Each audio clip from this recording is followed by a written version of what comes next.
All right, let's jump into some of these hot topics that we want to explore today on the program. And, I'll tell you, folks, these whistleblowers, thank God, the courage to come forward. So this week, we were treated to whistleblowers coming forward to Congress telling about the Hunter Biden protection scam. And, of course, the media calls them alleged whistleblowers. These are veterans with the IRS. Mr. Ziegler was one who was a Democrat. But they saw corruption, they saw favoritism, and they came forward to call it out. Kudos to the House for having these people come forward and tell us the truth about what they knew. Left-wing radicals like Jamie Raskin said somehow that they were persecuting Hunter Biden. Are you kidding me? Hunter Biden got preferential treatment. Joe Biden has gotten preferential treatment. This has been going on for years. And thankfully, we're finding more about it due to these whistleblowers. And they certainly deserve our praise for the courage to come forward. They're risking their careers by doing this. Senator Chuck Grassley has been in the Senate a long time. He was getting pushback from releasing this FD 1023 outlining Biden corruption in Ukraine. He did it. This was from a confidential source alleging that the Bidens were paid off by the Burisma executive to shut down an investigation into Burisma. We know what happened, folks. The Bidens got paid off. They used the loan guarantee to pressure the Ukrainians to drop the investigation into Burisma and Hunter Biden. That's exactly what happened. Biden crowed about it to a meeting before the Council on Foreign Relations. He should have never been elected. He should have been prosecuted for this. But, of course, we've got a dual standard of justice at the Department of Justice. Kudos to Senator Grassley for releasing this. Biden should immediately be impeached. Immediately. These House Republicans need to stop fooling around.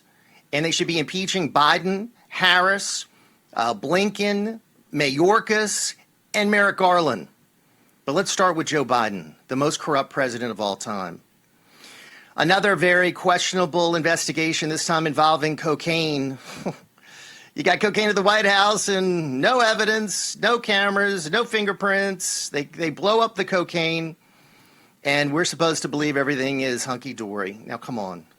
That is ridiculous. Nobody buys it.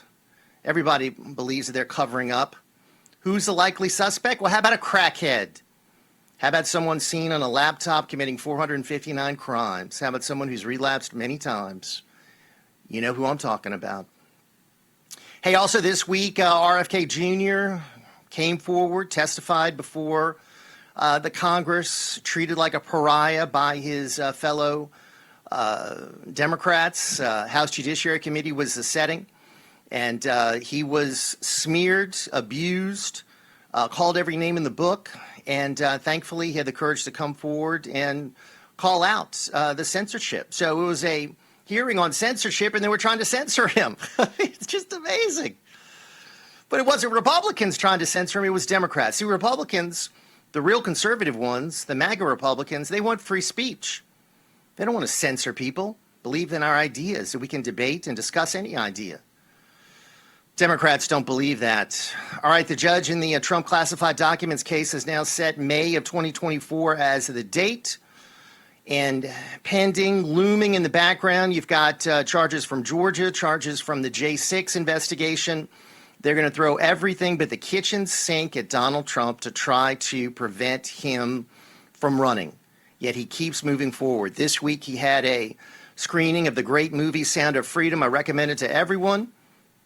And he also announced that he wants the death penalty for those engaged in child trafficking, and that is right on target.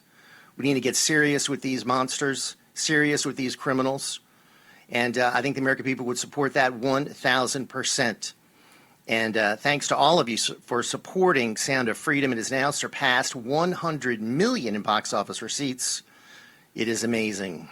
As we see troubling events here at home, across the world, war, of course, continuing on in Ukraine, no peace talks. All we do is send more bombs, more weapons to Ukraine, more money to Ukraine. All Joe Biden and the neocon warmongers want to do is continue the war. Now cluster bombs are being used, Russia vowing retaliation, no peace talks. That's why I want you to check out our poll at crouere.net. Let me know what you think about this Ukraine war. And finally, Justin Aldean is to be commended for his song about try that in a small town. I mean, it is one about the fact that in small towns you're not going to have the kind of looting and burning and anti-Americanism that you are in the big cities. And the images shown in his video are images of what happened to our country in the aftermath of the George Floyd death. So what he's trying to say is that in small towns you still have patriotism. In small towns you still have a love for America. In small towns you still have law enforcement. And in small towns you still have people waving the American flag, not burning it. Now, as his song is being censored, as they're criticizing his song, the most vicious anti-women, anti-American type songs, rap songs, vulgar songs are allowed on every platform, YouTube, etc., with their kind of lyrics that no one should be subjected to. So what Aldean is doing is pointing out again the double standard. It is amazing. So support him and support his song. It's right on target.